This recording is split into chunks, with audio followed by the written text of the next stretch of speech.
Hello everybody and welcome to Outdoors Britain. In this episode I'm going to do a quick walk around and backyard range test of what I believe is by far the best budget CO2 air rifle. And when I say best budget CO2 air rifle, I don't mean precision accuracy and long range rabbit hunting. I mean good old fashioned backyard fun. Now let's get into it. And here we have Outdoors Britain boy number 1's Crosman 1077 RepeatAir. It's a 177 caliber, 12 shot, semi-automatic. Yes, that's right, you heard it right. It's a 12 shot, semi-automatic CO2 rifle. Now, first thing I will say is please ignore the scope on top. That is something that I put on there for my son sort of after I brought it. When you buy this rifle brand new, it doesn't come with a scope. All it comes with is its open sights or iron sights, whatever you want to call them. Now, moving on to the front, we have a fibre optic front sight. And moving down the fully shrouded rifled steel barrel, we have the rear sight. Now it's very basic, just a sort of open sight. It is adjustable for elevation and windage, so you can adjust both of those. You got the windage screw there and the elevation, the sort of stepped little wedge type thing there. Now moving along, we have the receiver, on top of which is a 9mm dovetail rail. Now the receiver is plastic, but it's functional, it does the job, and to be honest, my son has never actually had any problems with it. And moving down, we have a synthetic stock in matte black. If we move back up to the front end, there is a bit of checkering to sort of give you a bit of grip on the fore end, and right at the front here we have this this very heavily sort of diamond knurled sort of plunger, if you like. Now if we unscrew it, I'll show you what I mean by plunger. Unscrew it all the way and take it out, and inside here is where you put your CO2. Now this rifle runs or is charged by these little 12 gram CO2 pellets, canisters, bulbs, capsules, whatever you want to call them. Please correct me if I'm wrong down in the comments, but I think Crosman call them pellets. Now these are the 12 gram type, so once you've pierced the end there, you have to use them. So all you do, really simple, is you take one of these. I'm not actually going to pierce this one because it's the only one I've got and I need it to do the backyard range test in a little while. So you simply slot that in there, and this plunger looking thing, we'll call it, I'm not sure what its proper name is, that goes back in. And once you screw this all the way back in, I'm going to stop there before I do pierce it.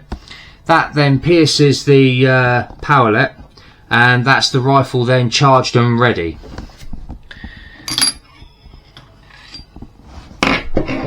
But for the sake of the video, I'm just going to take that back out.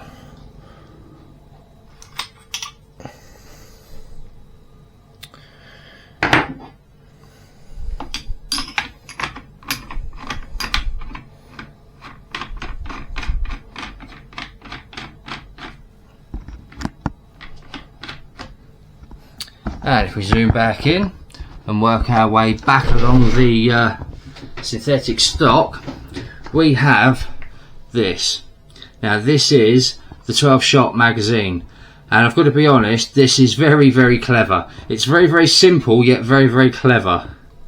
Now if we take it out, I'll show you how it works. So this drops out from in front of the trigger guard like it would on a conventional sort of powder burner. Now, what we have here is a 12-shot rotary mag and its kind of carrier. So what we do, if it will focus, is this, where it says lock there, slide this little pin back, like so, and out of here you can now remove the 12-shot rotary mag.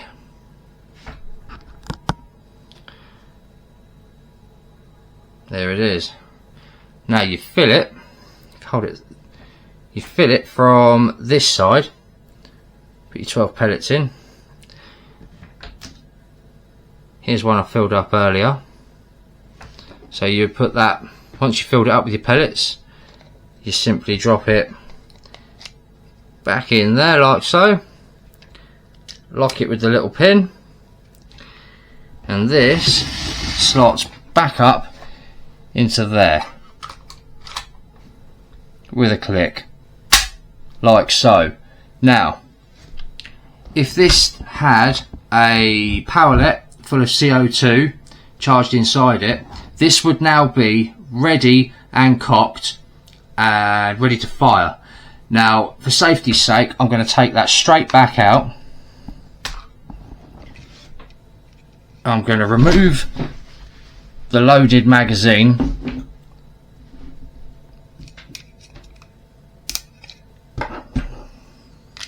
and replace it with an empty one, like so.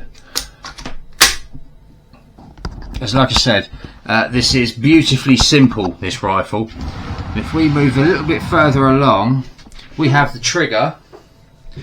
So it's only a single stage unit, and this is where it gets a little bit clever. The trigger, although it's got a very clever magazine system on it, the trigger pull is quite heavy, which is the only downside to it. Now normally I wouldn't dry fire a rifle in a video, but I will show you just to show you how simple this is.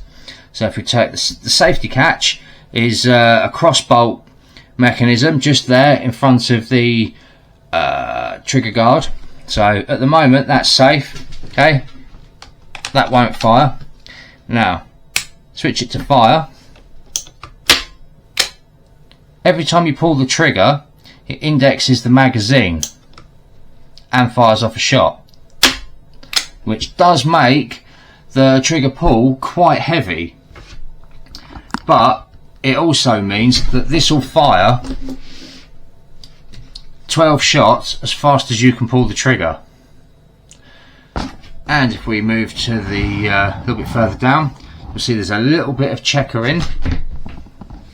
Sorry, it's because the scope is making the rifle a little bit top heavy, so it's not actually sitting on the sandbags very well. So yeah, there's a little bit of checkering down on the pistol grip, just to give it a little bit of grip. It's nicely shaped, it's ambidextrous, so you can use it if you're a right-handed shooter or a left-handed shooter. Makes no difference, this rifle doesn't discriminate, it can be used by either. And that's down to the butt end. It's yeah, like I said, it's sort of no frills backyard fun. I'll turn it round and I'll show you the other side, but there really isn't anything to see at all. There's no cocking lever or anything. It's exactly the same as the other side.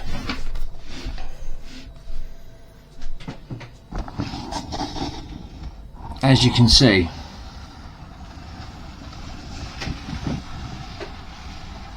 Now, like I said at the beginning of the video, the scope is it's nothing to do with the rifle. It actually came with one of my Springers, and I just gave it to my son so that he could sort of test his skills with a little bit more range. And it's yeah, we've all seen them. It's a very basic 3:9 by 32 scope, so it's got a little bit of variable zoom, which hopefully should help us with the backyard range test. Now, the pellets that I found this rifle seemed to like the best were Webley Mosquitoes. Only my son's been through about 1,000 of those now. He's been through a good sort of 2 tins of 500, and he's actually ran out without telling me. Only I've been through the cabinet upstairs, and I have found a sample pack of some QYS domed in 4.50. So it's going to be a complete gamble, because I have no idea what these are going to be like in the rifle. I'm hoping they're going to be pretty good, because around this price point, this rifle does actually shoot really, really well. It actually surprised me a lot. So yeah, that's what we're going to be using for the backyard range test. Now, enough of my rambling. Let's get out in the garden and see how it does.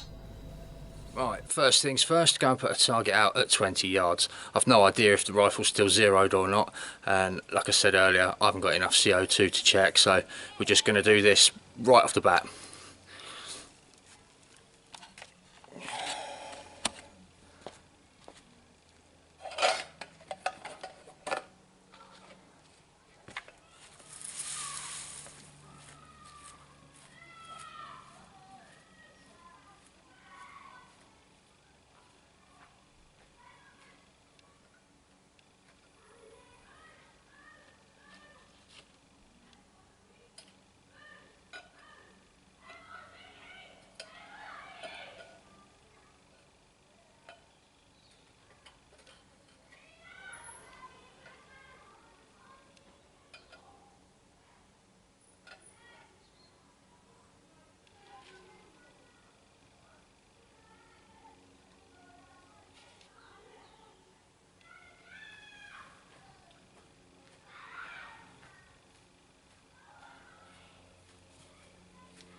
And there you have it, a penny size group at 20 yards, except for that one flyer. Pretty good, I'd say, especially for a rifle around this price point.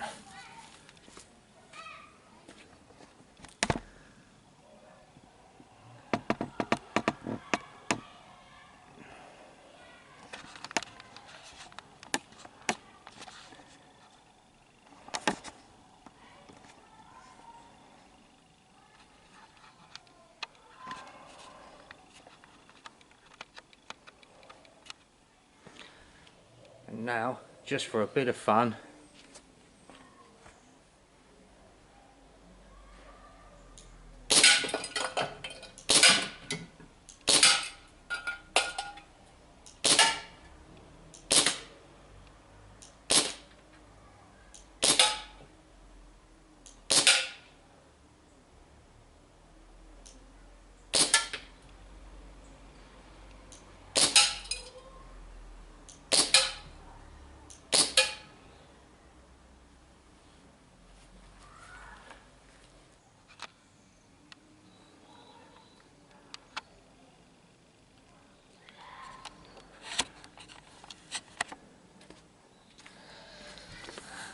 like I said, absolutely brilliant fun for your money.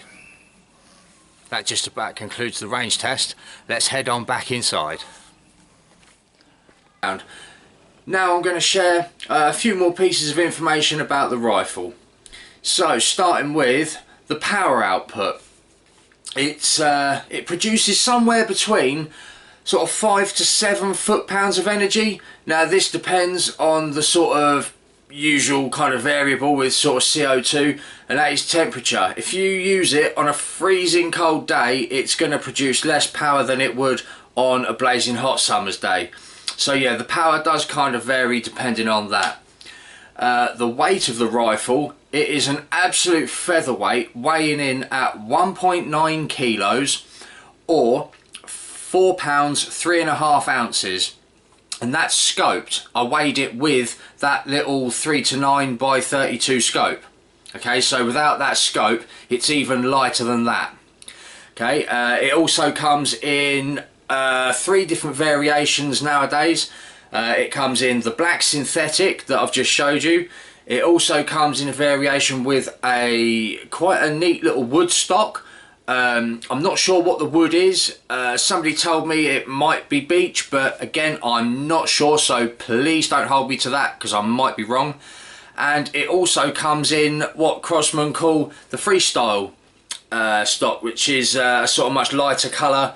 I think it's a synthetic, but it comes in a lighter colour, and it's got some nice little red bits that sort of stand out. Again, you know, it's all about fun, you know.